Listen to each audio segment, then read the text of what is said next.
Hey guys, I'm Sarah, a GP family physician, and welcome to my channel where we talk about all those essential everyday health topics. And today we're going to talk about acne. So let's get started.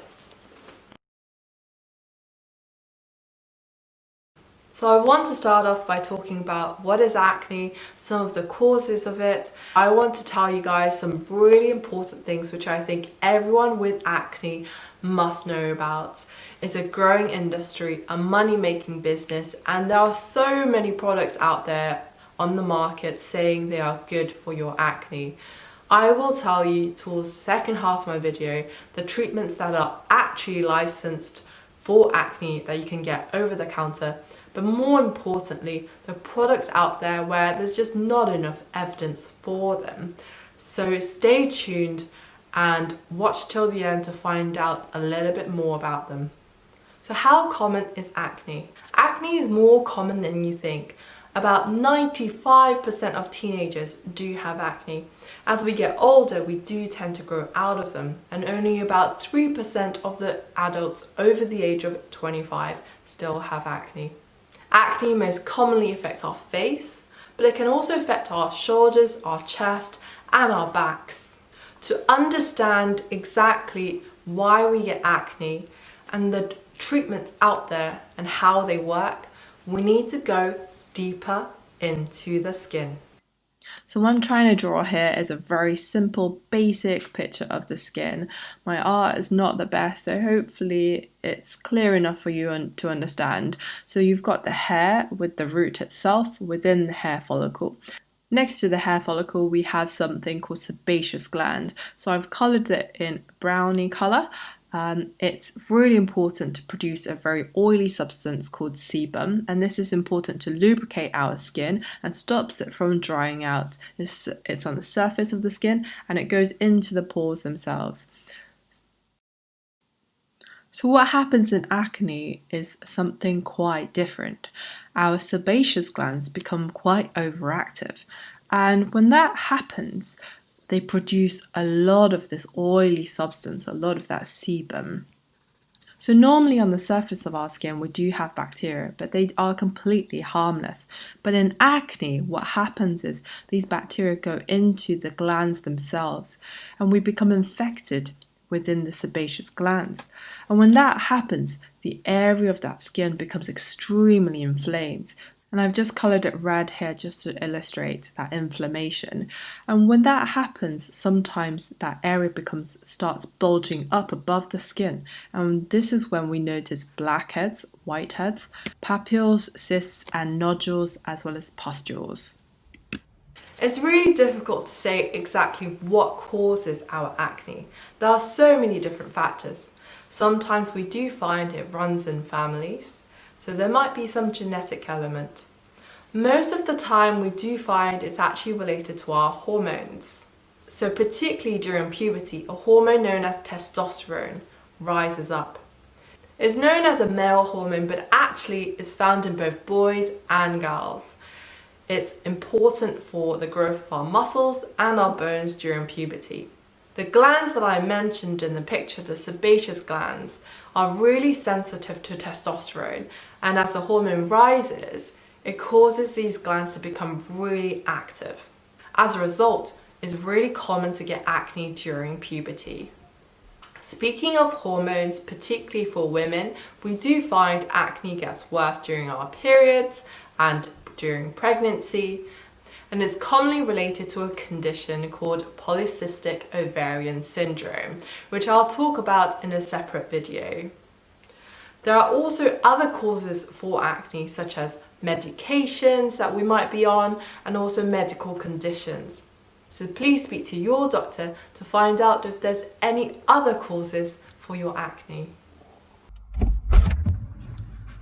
So there's a lot of articles out there claiming that certain diets are really good for acne. Some newspaper articles mention about having fruit and vegetables, which are yellow and orange in colour, so these oranges, or for example these tomatoes. Other articles mention about food items such as salmon, But actually, based on the real research trials, only 2 items have been shown to influence our acne. So the first one is milk products, so anything from drinking milk, yogurt, ice cream, but also things like mayonnaise. And then apart from that, the other thing that really influences our acne is foods with high GI index. So I'll talk about that in a separate video, but actually, essentially what it means is foods which really bring our sugars very quickly up. So foods such as crisps, candies, white bread, things like that, or white potatoes.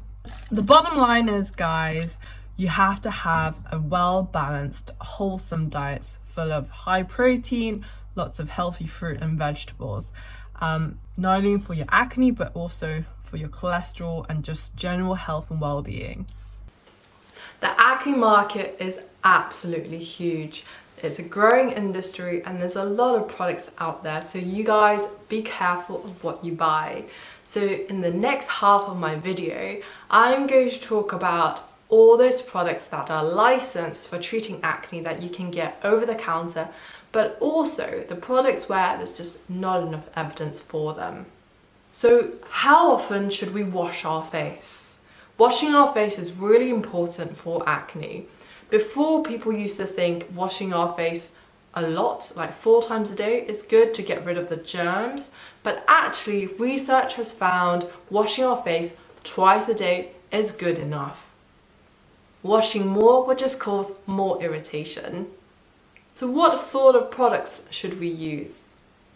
To wash our face, there are soaps and also Syndets. Soaps are something which everyone should avoid. They are really bad for your skin. They can raise the pH and destroy that lipid barrier which helps protect our skin. It can cause more irritation and just makes our acne worse. So stay away from soap. What we should be using are Syndet Cleansers. There's a lot of products out there in different brands, so there's so much to choose from. Syndet Cleansers, particularly for acne, I would stay away from the oil-based cleansers, but instead use the water-based Syndet Cleansers. So now let's move on to the topical creams. There's a lot of products out there that you can get over the counter, so I'm just going to talk briefly about them. I have a much more detailed video in the link down below, just talking about the different types. So the most common topical cream for treating mild acne is Benzoyl Peroxide. It's a really good acne treatment and you can find out more just down below. But also there's the acids. There's so many different types. The most common is salicylic acid, but also hydroxy acid and azelaic acid. And then after that, we have the prescription medications. The most popular one is the retinoids. Retinoids, I just want to clarify, is very different to retinol, which you get over the counter. Retinol I'm going to make a separate video about because there's a growing industry on them, and I get a lot of questions asking about retinols, especially about their anti-aging effect. There are other prescription medications for treating acne, so particularly if you have moderate to severe acne, so that is the nodules, the cysts, or if acne is affecting your chest and your back, then please speak to your doctor to find out a bit more about the prescriptions available for treating acne.